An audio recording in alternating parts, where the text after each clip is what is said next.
Video শেষ করার আগের মোমেন্টে কিন্তু আমি বলবো ও কেন হসপিটালে ভর্তি হয়েছিল, কী কারণে ভর্তি হয়েছিল, সবই বলবো আমি।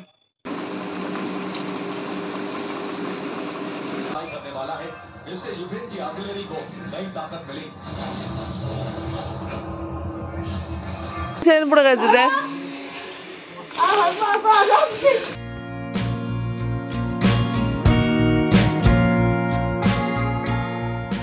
Good morning everyone, welcome back to the channel and brand new blog.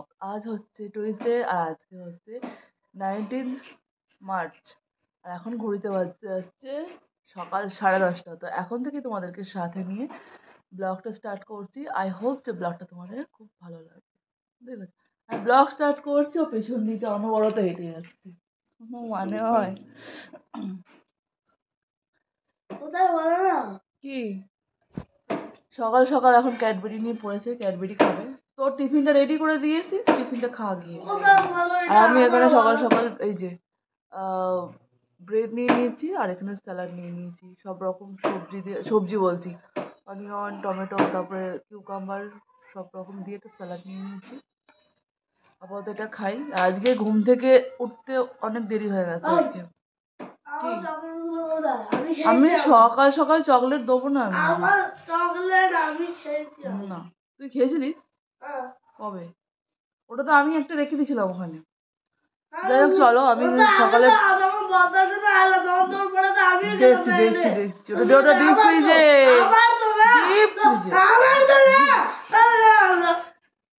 Deep ফ্রিজে, ডিপ ফ্রিজটা খুলে দেখ গিয়ে নিচে দেখ। তুই সকালবেলা যে চিংড়ি মাছ বার করেছি ডিপ ফ্রিজে দেখি, দেখ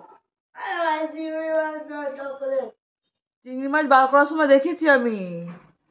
সকাল সকাল খালি পেটে মিষ্টি খাচ্ছি। তুই ব্রাশটা করে যা, তুই ব্রাশটা করে তারপরে যাবি।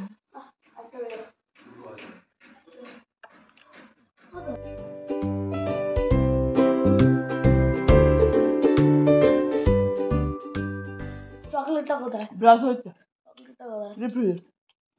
সকাল সকাল চকলেট হাত দিবি, ব্রাশ হয়েছে। এদিকে দেখো সকালে ব্রেকফাস্ট করে বেডটা পুরো ক্লিন করে নিয়েছি, পুরো রুমটাই মোটামুটি ক্লিন করে নিয়েছি। এবারে যাব কিচেনে, অনেকটা বেলা হয়ে গেছে আর এখানে কিছু রিপোর্টস আছে, তো এই রিপোর্টসগুলো করাতে যেতে হবে দোকানে।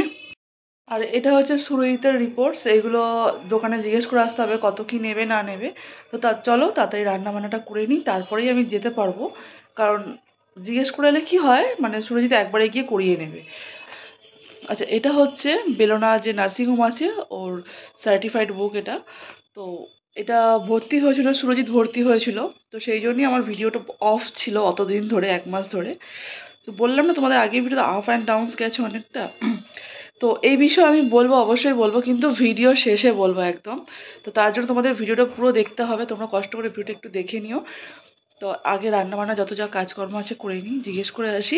ভিডিও শেষ করার আগের মোমেন্টে কিন্তু আমি বলবো ও কেন হসপিটালে ভর্তি হয়েছিল, কী কারণে ভর্তি হয়েছিল, সবই বলবো আমি। আজকে এই চিংড়ি মাছগুলো, গলদা চিংড়িগুলো আজকে হবে একটুখানি মালাইকারি করব।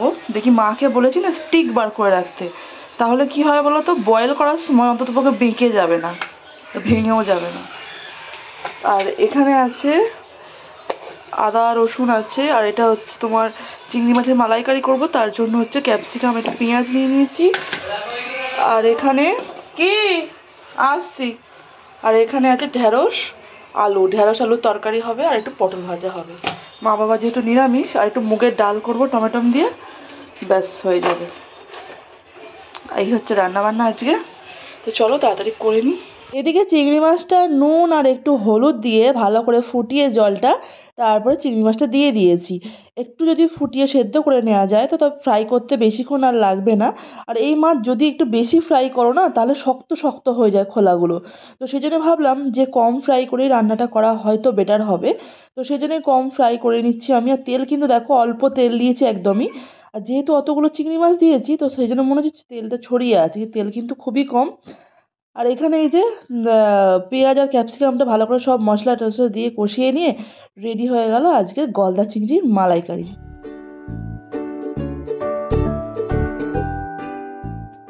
তো তো রান্না করে চলে এসেছি ওপরে, আর এসে ভাবলাম একটু স্ট্রবেরি আর একটু বানানা দিয়ে ভালো করে চিয়া সিডটা মিশিয়ে খেয়ে নিই। আমার যেদিন যখন টাইম হয় তখনই এটা খাই, এরকম নয় যে এক টাইমেই খেতে হবে। কোন দিন সকালে খাই, কোন দিন বেলাতেও খাই। তো রান্নাবান্না কমপ্লিট হয়ে গেছে, চলে এসেছি ওপরে। আর এই যে অনেকক্ষণ ধরে খিদে পাচ্ছিল, বাট এই যে নিয়ে নিয়েছি সুপার ফুড, আমার সুপার ফুড সুপার ফুড। চলো খাওয়া দাওয়া একটুখানি করে নিই। আর এখন ঘড়িতে বাজতে যাচ্ছে একটা, এখন একটা বাজেনি, একটা বাজতে যাচ্ছে। আর এই যে অল টাইম এখন মানে কি বলবো, নেটের মধ্যে পড়ে থাকে সারাক্ষণ। যতই মানা করি, খুব যখন ওর বাবা হয়তো চেঁচায় তখন হয়তো রেখে দেয়, আবার তারপরে তখন বাবা থাকে না তখন আবার চালু করে দেয়। কি দেবো? আমাকে দেখলেই ওর নেটের কথা মনে পড়ে যায়, নেট চাইবে। ওতে কিন্তু মানে ওর ট্যাবের মধ্যে কিন্তু নেট নেই, ট্যাবটা নর্মালি নেট চাই না, অত নেট হবে না, যা এখান থেকে। একদমই না, একদমই হবে না। মধুটা কম হয়ে গেল একটু। তো খাওয়া দাওয়া কমপ্লিট। আর আজকে গলদা চিংড়ির মালাইকারিটা বেশ ভালো হয়েছিল, কিন্তু নারকেলটা ছিল না বলে, যাই হোক অসুবিধা নেই।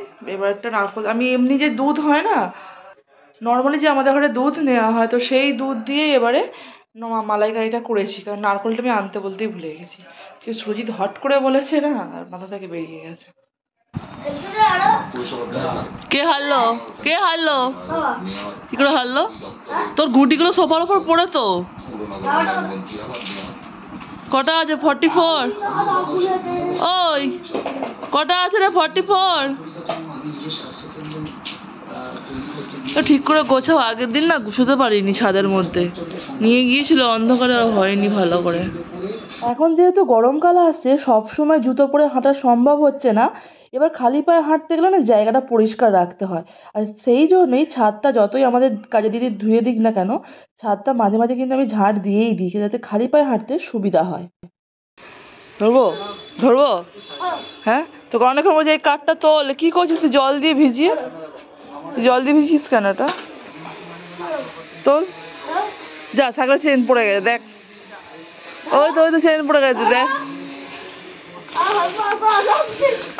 দে দে দে দে দে দে দে। তোর গায়ে কত জোর রে, কত জোর। যা চল, যা বেরো। লেগে যাবে, লেগে যাবে, পায়ে লেগে যাবে, পায়ে লেগে যাবে, পায়ে লেগে যাবে, পায়ে লেগে যাবে, লেগে যাবে পায়ের মধ্যে। দেখ দেখ দেখ, দা চেনটা ফেলে দেবো, দাঁড়া, আগে যাতে পারবি। এই তুই বায়না করে সাইকেলটা কিনেছিস তোর, মানে যা আমি দিয়ে দেবো, দিয়ে দেবো, দেখবি। ছাদটা এতক্ষণ দিয়ে ঝাঁট দিয়ে তবে ছাদটা একটু পরিষ্কার হলো। সেদিনকে বৃষ্টি হয়েছিল, আবার ছাদটা না নোংরাটা ছিল, ওই ওই কর্নারগুলোতে না নোংরা জমে যায় হালকা হালকা। তো সেই জন্য কী হয়েছে, ভাবলাম ঝাঁট দিয়ে দিই। পুরো ঝাঁট দিয়ে এই মুখে ময়লাটা জড়ো করেছিলাম, দিয়ে জল দিয়ে চলে গেছে। আর এখানে দেখো কারি পাতা গাছটা একবারই মানে অনেকের আছে একবারই পাতাটা ঝরে যায়, আমার যে কতবার ঝরে আর কতবার যে হয়। এই কারি পাতাগুলো দেখো ঝরে গেল, 2 মাস আগে ঝরে গেল, আবার হলো, আবার হবে, আবার ঝরে যাবে। কি রে? ওয়াশিং মেশিনটা কাচতে দিয়ে গিয়েছিলাম, 2 দিন ধরে কিছু কাচাকুচি হচ্ছিল না বলে। এখন বাজতে যাচ্ছে সন্ধে 6:45। তো এই এখনই সব কাচাকুচি হলো, ছাদে মিলে দেবো। কটা দিন ধরে যা ওয়েদারের চক্করে আমি জামা কাপড় কাচতে পারছিলাম না। আজকে বাড়িতে থেকে থেকে মানুষ এত অসুস্থ হয়ে পড়ছে, তো তার জন্য যেহেতু আমার ওপর দৌড়াদৌড়ি পড়ে যাচ্ছে, তো সেই জন্য ভাবলাম নিজেকে ঠিক রাখাটা খুবই জরুরি। তো যেরম ভাবা সেরম কাজ। যেহেতু আগে আমি ব্যায়াম করতাম, যোগা করতাম, যদিও কোনোদিনও জিমে ভর্তি হইনি, কারণ জিমে যদি একবার ভর্তি হওয়া যায়, জিম ছাড়লে কিন্তু মোটা হয়ে যায়। তার থেকে দরকার নেই, নর্মালি আমি যেরকম করতাম তা সেরকমই করা ভালো। আগে আমি ব্যায়াম করতে যেতাম, বিয়ের পরে এসেও করতাম, বিয়ের আগেও করতাম, বাট জানি যখন আর এখন কোথাও ভর্তি হওয়ার দরকারই পড়বে না। আমি যেটা জানি আমি সেটুকুই করি, মানে অনেক বেশি হয়তো করি। তোমাদের সামনে ক্যামেরায় যেটুকু তুলে ধরার আমি সেটুকু তুলে ধরলাম, বেশি হয়তো আমি কিছু করতে গেলাম না, কারণ যেগুলো আমার প্রয়োজন লাগে সেই ব্যায়ামগুলোই আমি করি। মানে প্রত্যেকটা ব্যায়াম কিন্তু প্রত্যেকটা কাজের জন্য করা, আমি একটা এক্সট্রা ব্যায়ামও কিন্তু করি না। 1 থেকে 1.5 ঘন্টা যে ব্যায়াম করি, পাশে আমার মোবাইলটা চলে, মানে মোবাইল অ্যাকচুয়ালি গান চলে। আর গান না চললে আমার ব্যায়ামে কিন্তু কোনো রকম কনসেন্ট্রেট আসে না। মাইন্ড সেট করতে গেলে কিন্তু একটু গান না চালিয়ে ব্যায়াম করলে হয় না। সেটা সন্ধেবেলায় হোক, আবার বিকেলের দিকে হোক, চেষ্টা করি বিকেলের দিকে করার, কিন্তু হয়তো অনেক সময় হয় না। মানে তার জন্য আবার অনেক দিন সন্ধে হয়ে যায়। যতটা ভাবি খালি পেটে করার চেষ্টা করি, কিন্তু কিছু কিছু দিন হয়তো চা খেয়ে ফেলি। চা খেয়ে একদম ব্যায়াম করাটা একদমই উচিত নয়।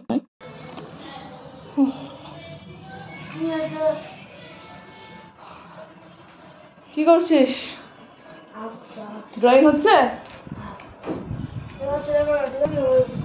আজকে ইয়োগা করে উঠতে অনেক দেরি হয়ে গেছে, এখন 8:40 মতো বাজে, আমার 8:30 বেজে গেছে। প্রত্যেক দিন, হ্যাঁ, আর প্রত্যেকটা দিন আমি সেই 5:30টার সময় বসি, 5:30 ছোটো, হ্যাঁ 5:30টার সময়তে বসি ইয়োগা করতে। ওই 1-1.5 ঘন্টা করি, তারপরে টিফিনটা খাই। তো বিকেলে গাছে জল দিয়ে এসেই করি। আর যবে থেকে সুরজিৎ হসপিটালে, মানে কি বলবো, অ্যাডমিট হয়েছিল, তবে থেকে আর হয়নি। দৌড়ঝাঁপ করতে করতে যে মানে এনার্জি চলে যাচ্ছে, আলাদা করে এনার্জি নিয়ে আর কি যোগা করব, কী বার ব্যায়াম করব, তো সেই জন্য আর কিছু হয়নি।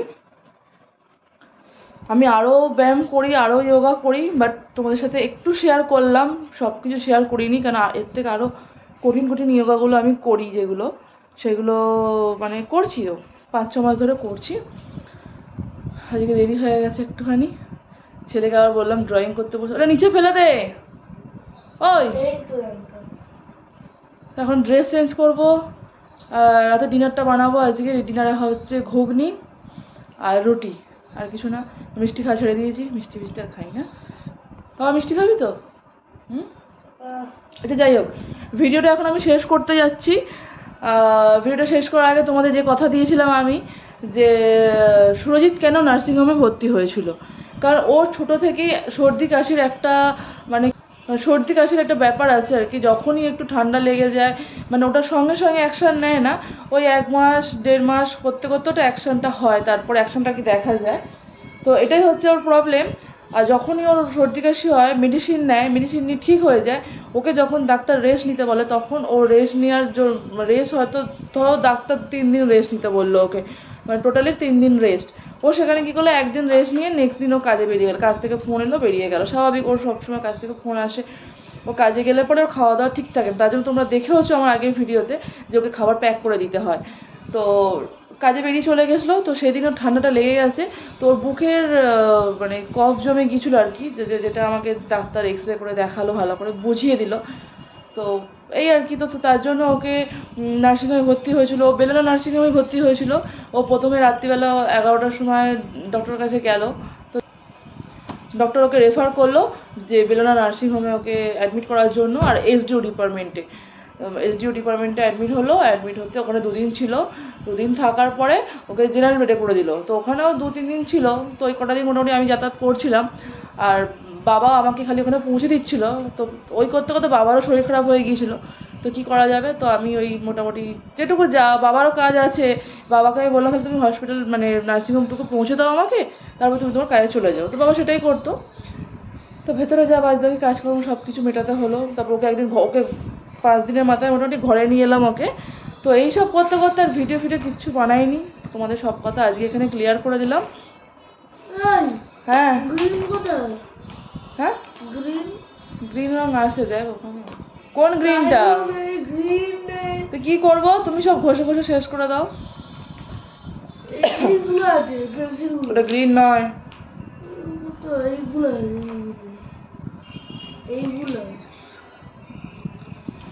তো মোটামুটি ও নার্সিংহোম থেকে এসছে, আজকে হচ্ছে 8-9 দিন হতে যাচ্ছে।